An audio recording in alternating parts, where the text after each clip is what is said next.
Good morning. ஞாயிற்றுக்கிழமைங்க, உயிர்த்தெழுதலின் நாள். வாங்க ஜெபிக்கலாமா?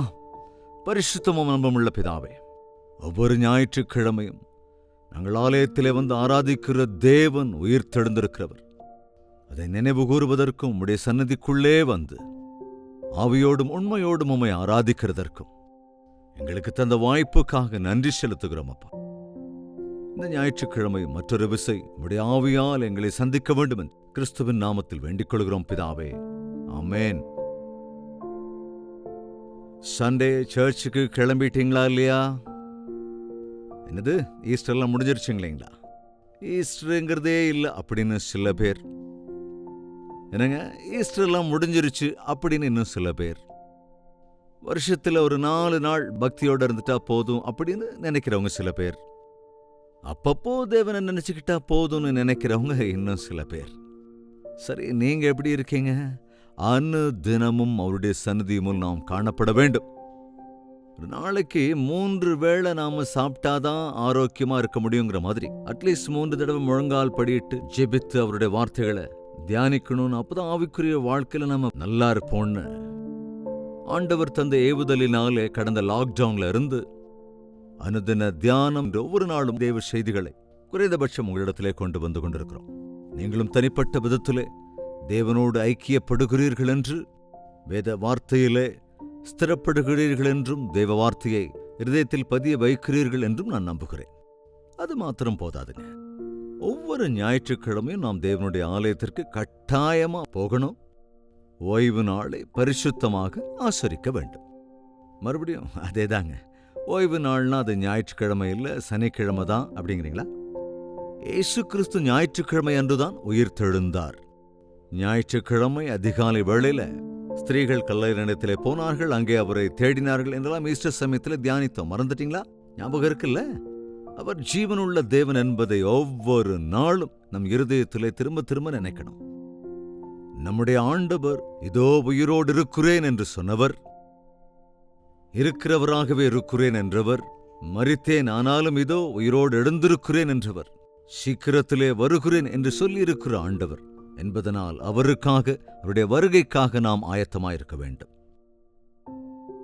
ஆண்டவராகிய இயேசு நம்மை எந்த அளவுக்கு நேசித்தார் என்பது அவர் தம்முடைய உயிரையே நமக்காக கொடுத்ததன் மூலம் நிரூபித்துக் கொண்டார். சமீபத்தில் தான் அவருடைய மரணம், உயிர்த்தெழுதல் எல்லாவற்றையும் குறித்து தியானித்திருக்கிறோம். இந்த ஞாயிற்றுக்கிழமை சாயங்காலம் நடந்தவைகளை கூட நான் நினைவுபடுத்தியிருக்கிறேன்.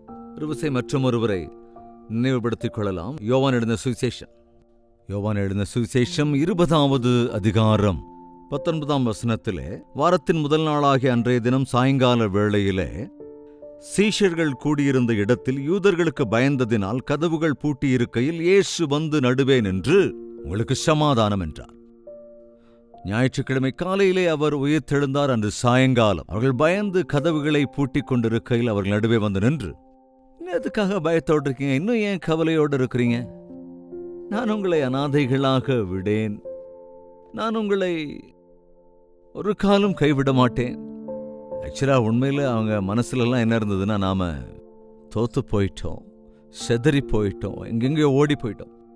ஆண்டவருடைய சிலுவையோடு கூட நாமளும் கூட நடந்து போய் இருந்திருக்கணும் என்று அநேக யோசனைகள் அவரவர் மனதிலே இருந்திருக்கக்கூடும். உயிர்த்தெழுந்து விட்டார் என்றாலும் கூட அவரை எதிர்கொள்வதற்கு பயப்பட்டார்கள், வெட்கப்பட்டார்கள். காரணம் என்னவென்றால், எந்த முகத்தை வச்சுட்டு அவர் முன்னால நிற்கிறது? மோடி கூட இருப்போம் என்று நாம சொல்லி, ஆனா அன்னைக்கு ராத்திரி அங்கங்க ஓடி போய் ஒளிஞ்சுக்கிட்டோமே என்ற ஒரு கில்ட்டி, அந்த குற்ற உணர்ச்சி அவங்க இருதயத்தை கலவரப்படுத்திக்கிட்டு இருந்தது. அதனால் தான் அவர்கள் வேதனை அறிந்த ஆண்டவர், கலவரத்தை அறிந்த ஆண்டவர் தம்மை தாமே அவர்களுக்கு வெளிப்படுத்தி அவர்கள் நடுவிலே வந்து நின்று சொல்லுகிறார், உங்களுக்கு சமாதானம் உண்டாவதாக. நம்ம கலவரப்படும்போது பார்த்து மௌனமா இருக்கிற ஆண்டவர் அவர் அல்ல. நம்ம அவிசுவாசத்தோடு இருக்கும்போது போனா போடா அப்படின்னு சொல்லுகிறவரும் அல்ல. நம்மை நேசிக்கிறவருங்க. அவரு நமக்காக தம் ஜீவனையே தந்தவர். இவ்வளவு காலமா இயேசுவை விசுவாசிக்கிறேன்னு சொல்ற நீங்க உண்மையாவே அந்த அளவுக்கு விசுவாசிக்கிறீங்களா? விசுவாசத்தோடு இருக்கிறவன் பதற மாட்டான், அப்படித்தானே? பதற்றத்தோடு இருக்கீங்கன்னா தேவனிடத்தில் இருக்கிற விசுவாசம் குறைஞ்சு போயிட்டு இருக்குன்னு அர்த்தம். அவர் மீதே நீங்கள் நோக்கமாய் இருக்கும்படிக்கு ஆண்டவர் மறுபடி தம்முடைய வார்த்தைகளால் நம்மை தரிசித்துக் கொண்டே இருப்பார். அதனாலதான் சண்டே சர்ச்சுக்கு போனா தேவ சமூகத்தில் உட்கார்ந்து அவரை ஆராதிக்கும் போது உடன் விசுவாசிகள் எல்லாரும் இருப்பாங்கல்ல. சில வேளைகள்ல நாம நினைப்போம், நான் ஒரு ஆள் தான் இவ்வளோ கவலையோடு இருக்கேன், நான் மட்டும்தான் சிரமங்கள் இருக்கேன், நான் மட்டும்தான் வைராக்கியத்தோடு ஆண்டவருக்காக வாழ்றேன். ஒரு தடவை எலியா என்ற அப்பேற்பட்ட பக்தனே நான் ஒருவன் தான் என்பதை போல அவன் பேசின போது, இல்ல நிறைய பேர் இருக்காங்க, இத்தனை பேர் இயேசுவை பின்பற்றுகிறார்களா, இத்தனை பேருக்கு இவ்வளவு பாடுகள் இருக்கின்றனவா, இவ்வளவு விதமான பிரச்சனைகளுக்கு ஆண்டவரிடத்திலே தீர்வு இருக்கிறதா என்று எப்பொழுது தெரிந்து கொள்ள வேண்டும்? நாம் கூட்டமாய் கூடுகிற போது, ஒருவருக்காக ஒருவர் ஜெபிக்கிற போது, ஒருவருக்கொருவர் ஐக்கியமாகி ஒருவரோடொருவர் பகிர்ந்து கொள்கிற போது, விசாலமான இருதயமும் அநேக விதமான ஆவிக்குரிய சத்தியங்களும் அனுபவங்களும் நமக்கு கிடைக்கும். அதுக்கு தான் ஆலயத்துக்கு போகணும். ஆண்டவர் என்று வந்தபோது தோமா அங்க இல்ல. மீதி 10 சீஷர்கள் இருந்தார்கள். யூதாஸ் காரியத்தை செத்து போயிட்டான் இல்லையா? அந்த 10 சீஷர்கள் இருக்கிறார்கள், அங்கே தோமா இல்லை. அப்புறம் தோமா வந்தப்போ சீஷர்கள் சொன்னாங்க, நாங்கள் ஆண்டவரை கண்டோம் என்று. அவர் நம்முடைய அறைக்குள்ளே வந்தார், உங்களுக்கு சமாதானம் என்று சொன்னார் என்று சாட்சி சொன்னப்போ தோமா சொல்ற, நான் நம்ப மாட்டேன், அவருடைய காயங்கள்ல விரலை விட்டு பார்த்தாலே ஒழிய நான் நம்பவே மாட்டேன். என்னங்க எவ்வளவோ அடையாளங்களோடு எத்தனையோ காலமா எவ்வளவோ போதகர்கள் போதிச்சு கொண்டிருந்தாலும் அவர் உயிர் தெழுந்திருக்கிறவர், ஜீவனுள்ளவர் அப்படின்னு சொன்னா நீங்க நம்புறீங்களா? நம்புறீங்களாங்க? நம்பினால் உன்னுடைய வாழ்க்கையில டிஃபரன்ஸா இருக்கும், நீங்க வித்தியாசமா இருப்பீங்க. நம்பினா நீங்க பதற மாட்டீங்க. அன்னைக்கு தோமா நான் நம்ப மாட்டேன்னுட்டான். அந்த வாரம் முழுவதும் தன்னுடைய இருதயத்தில் ஒரு அவிசுவாசத்தோட தான் இருந்திருக்கான். இந்த சீஷர்கள்லாம் எவ்வளவுதான் எடுத்து சொன்னாலும் அவன் ஒத்துக்கவே இல்லை. ஆமாங்க, போதர்களுடைய போதனையினால ஒருவேளை மாறிட்டா பரிசுத்த ஆவியானவருடைய தேவை எப்படி இருக்கும்? ஆவியானவருடைய காரியங்கள் நடக்கணும்னா பரிசுத்த ஆவியானவருடைய தாக்கம் இருக்கணும். பதற்றத்தோடு இருக்கின்ற அந்த தோமாவை சமாதானப்படுத்துவதற்கு எவ்வளவோ ட்ரை பண்றாங்க. ஆனா ஆண்டவர் செய்த அற்புதங்கள் எவ்வளவு! 10 பேர் நம்புறாங்க, ஒருத்தன் நம்பலன்னா நல்ல மேய்ப்பன் 99 ஆடுகளை விட்டு வழிதப்பி போன ஒரு ஆட்டை தேடுவார் என்பது, அது இயேசு கிறிஸ்துவே அந்த நல்ல மேய்ப்பன் என்பதை, எல்லோரும் ரட்சிக்கப்பட வேண்டும், ஒருவர் கூட அழிந்து போய்விடக்கூடாது என்கிற அவருடைய ஆவலை, அவர் உயிர் தெழுந்து இதோ 2000 ஆண்டுகள் கடந்தும் இந்தோ வருகிறேன் என்று சொன்னவர், இன்னும் அவருடைய வருகையை தாமதிக்க காரணம் என்னவென்றால் இன்னும் அவரை நம்பாதவர்கள் இருக்கிறார்கள். தம்முடைய சிலுவையின் மரணத்தை, உயிர்த்தெழுதலை நம்பாதவர்கள் இருக்கிறார்கள். தங்கள் பாவத்தை அறிக்கிடாதவர்கள் இருக்கிறார்கள். அவரை தவிர பரலோகத்திற்கு செல்கிற வேறே வழி இல்லை என்று எத்தனை முறை பிரசங்கிக்கப்பட்டாலும் விசுவாசிக்காதவர்கள் எத்தனை பேர் இருக்கிறார்கள். அவர்களுக்காக ஒரு வாய்ப்பு தர வேண்டும் என்றுதான் ஆண்டவர் இன்னும் கிருபையோடு இருக்கிறார். 8 நாட்களுக்கு பின்பு 26வது வசனம், யோவான் சுவிசேஷம் 20:26. மறுபடியும் 8 நாளைக்கு பின்பு அவருடைய சீஷர்கள் வீட்டுக்குள்ளே இருந்தார்கள். தோமாவும் அவர்களோட கூட இருந்தான். கதவுகள் பூட்டப்பட்டிருந்தது. அப்பொழுது இயேசு வந்து நடுவே நின்று, உங்களுக்கு சமாதானம் என்றார். கவனிங்க, அங்கே ரிப்பீட் பண்றார் ஆண்டவர். மறுபடியும் அந்த ஒரு தோமாவுக்காக மறுபடியும் வந்தார். அது ஞாயிற்றுக்கிழமை. நல்ல கவனிங்க, அதாவது ஈஸ்டருக்கு பிறகு வந்த மறு ஞாயிற்றுக்கிழமை. அந்த வாரம் முழுக்க குழப்பத்திலேயே தான் இருந்திருக்கான் தோமா. இந்த வாரம் முழுக்க டவுட்லேயே தான் இருந்திருக்கான் தோமா. இந்த வாரம் முழுக்க குழப்பத்தில் தான் இருந்திருக்காங்க அந்த சீஷர்களும். இல்லைங்க, அவங்க வாரக்கணக்கா இருந்தாங்க. ஆனால் நம்மள சில பேர் வருட கணக்கா அவருடைய வார்த்தைகளை கேட்குறீங்க, பிரசங்கங்களை கேட்குறீங்க, போதர்களுடைய வார்த்தைகளை கேட்குறீங்க, ஆனால் அவருடைய வார்த்தையை நம்புறீங்களா? இயேசு கிறிஸ்துவனுடைய அன்பை நீங்கள் நினைவு கூறுகிறீர்களா? அனுபவிக்கிறீர்களா? உங்களுக்காகத்தான் மறுபடியும் ஒரு விஷயம் ஆண்டவர் பரிசுத்த ஆவியின் மூலமாக அவருடைய வாக்கியங்கள் மூலமாக உன்னை அறிக்கையிட பண்ணும்படிக்கு உன் மனக்கண்களை திறப்பதற்காக ஆண்டவர் முயற்சிக்கிறார்.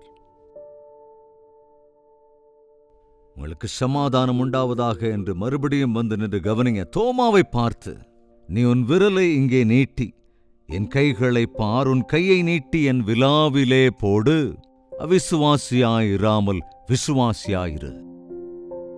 தோமா சந்தேகப்படுறான்னு எந்த சீஷரும் இயேசுவினிடத்துல சொல்லல. இந்த வாரம் முழுக்க ஆண்டவரை சந்தித்தது போல அந்த நிலைமையில யாரும் இல்லைங்க. ஆனால் ஆண்டவர் எல்லாவற்றையும் அறிந்திருக்கிறவர். உன் இருதயத்தை அறிந்திருக்கிறவர், உன் இருதயத்தின் சந்தேகங்களை அறிந்திருக்கிறவர், உன்னுடைய சந்தேகங்களை தீர்த்து வைக்க நினைக்கிறவர், உன்னை கண்டித்து தூக்கி வீசுகிறவர் அல்ல, உன்னை நேசித்து அணைத்துக் கொள்ளுகிறவர், உனக்கு புரியாவிட்டால் அடித்து திட்டுகிறவர் அல்ல, நீ புரிந்து கொள்ளுகிற விதத்தில் உனக்கு வெளிப்படுத்துகிறவராக இருக்கிறவர். அவர் சொன்னார், உன்னுடைய கைகளை நீட்டி பார்த்தோமா, அவிசுவாசியா இருக்காத, விசுவாசியா இரு. எத்தனை காலத்துக்கு இப்படியா விசுவாசியா இருப்பீங்க?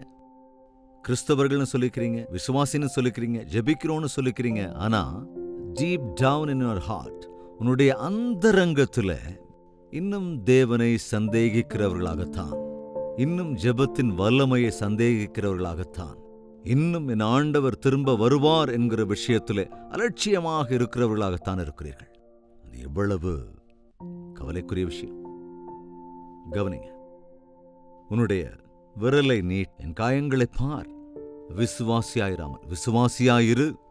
அவ்வளவுதாங்க. தோமாவினுடைய இருதயம் கரைந்து போயிற்று.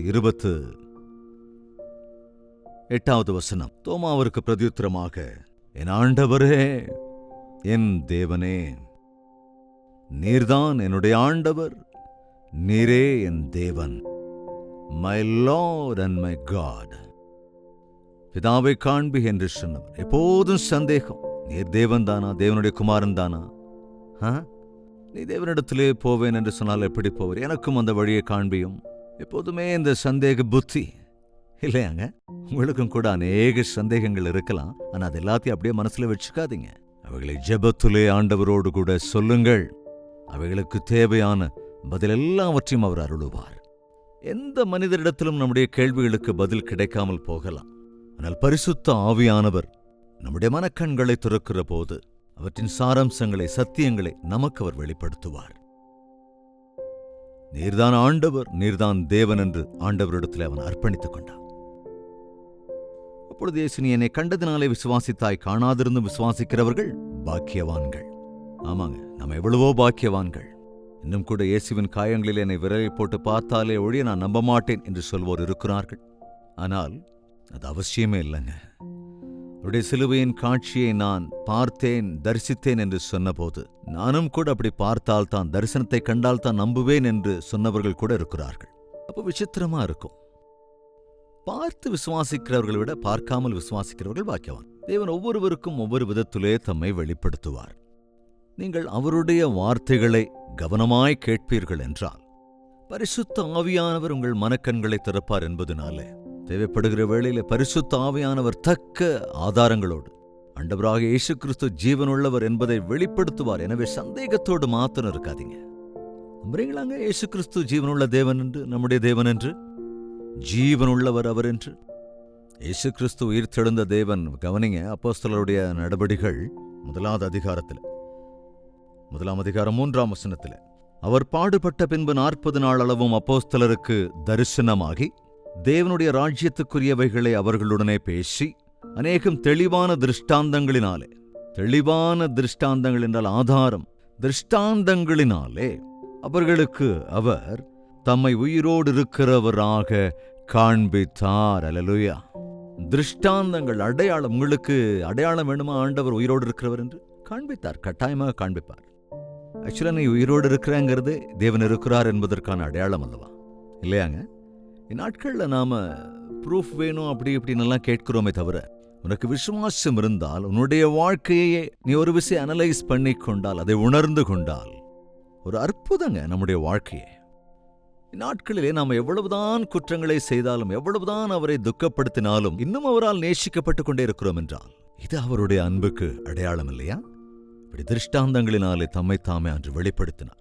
இயேசு கிறிஸ்து ஜீவனுள்ளவர்.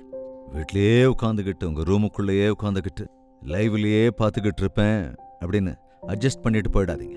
அடையாளங்களை அறிந்து கொள்ள வேண்டும் என்றால், அற்புதங்களை காண வேண்டும் என்றால், அநேகருடைய வாழ்க்கையில் நடக்கிற ஆவிக்குரிய அற்புதங்களை பற்றி தெரிந்து கொள்ள வேண்டும் என்றால், இன்று நம்முடைய ஆண்டவர் ஜீவனோடு இருக்கிறவர் என்கிற வார்த்தையை எத்தனை விதமாக அடையாள அற்புதங்கள் மூலமாக காண்பிக்கிறார் என்பதை அறிய வேண்டும் என்றால், சமூகமாக கூடி உடன் விசுவாசிகளோடு இணைந்து தேவனுடைய அற்புத காரியங்களை குறித்து சம்பாஷிப்பது என்பதெல்லாம் நம்முடைய விசுவாசத்தை பெருக்கும் என்பதிலே சந்தேகமில்லை. ஆண்டவரை நம்புங்கள், அவரை விசுவாசியுங்கள், அவருடைய ஆலயத்திற்கு செல்லுங்கள், அவரை ஆராதியுங்கள். ஜீவனுள்ள நம்முடைய தேவன் இன்னும் சீக்கிரத்திலே வரப்போகின்றார். அவருடைய வருகைக்காக நம்மை நாமே ஆயத்தப்படுத்திக் கொள்ள வேண்டும். ஜெபிக்கலாமா? பரிசுத்தமும் அன்பும் நிறைந்த பிதாவே, ஜீவனுள்ள தேவனை நாங்கள் ஆராதிக்கிறோம் என்ற விஷயத்திலே எந்தவித சந்தேகமும் இல்லாத விதத்திலே இந்த வார்த்தையை கேட்டிருக்கிற ஒவ்வொருவருடைய மனக்கண்களையும் திறக்கும்படி ஜெபிக்கிறேன். அந்நாளிலே தோமாவுக்காக திரும்ப வந்து சமாதானத்தை அருளுகிற விதத்திலே, பரிசுத்த ஆவியை ஊற்றிய விதத்திலே இந்த கடைசி நாட்களிலும் இருக்கிற எங்களுக்கு இறங்கி எங்கள் இருதயத்தை பதற்றப்படுத்துகிற சந்தேகங்களிலிருந்து, குழப்பங்களிலிருந்து எங்களுக்கு விடுதலை கிடைக்கும்படியாக பரிசுத்த ஆவி எங்கள் மீது ஊற்றி ஆண்டவரே எங்களுக்கு பதில்களை அருளிச் செய்ய வேண்டும் என்று கிறிஸ்துவின் நாமத்தில் வேண்டிக் கொள்கிறோம் பிதாவே, ஆமென். நம்முடைய கர்த்தராகிய இயேசு கிறிஸ்துவினுடைய கிருபையும் பிதாவாகிய தேவனுடைய அன்பும் பரிசுத்த ஆவியின் அந்யோன்ய ஐக்கியமும் சந்தோஷமும் சமாதானமும் நம் அனைவரோடும் என்றும் என்றும் சதா காலங்களிலும் தங்கி தரித்திருப்பதாக, ஆமென். தேவனுக்கு ஸ்தோத்திரம். உங்கள் ஜெப தேவைகளை 8939801234 என்ற நம்பருக்கும் அல்லது 91000088 என்ற நம்பருக்கும் ஒரு டெக்ஸ்ட் அல்லது வாய்ஸ் மெசேஜ் மூலமாக வாட்ஸ்அப்பில் அனுப்பி தெரிவியுங்கள். உங்களுக்காக ஜெபிக்கின்றோம். தேவனுக்கு சித்தமான நாளை இதே நேரம் இதே அனுதின தியானத்தில் நாம் மீண்டும் சந்திக்கலாம். அதுவரைக்கும் தேவனுடைய மகா கிருபை நமக்கு துணையாயிருப்பதாக.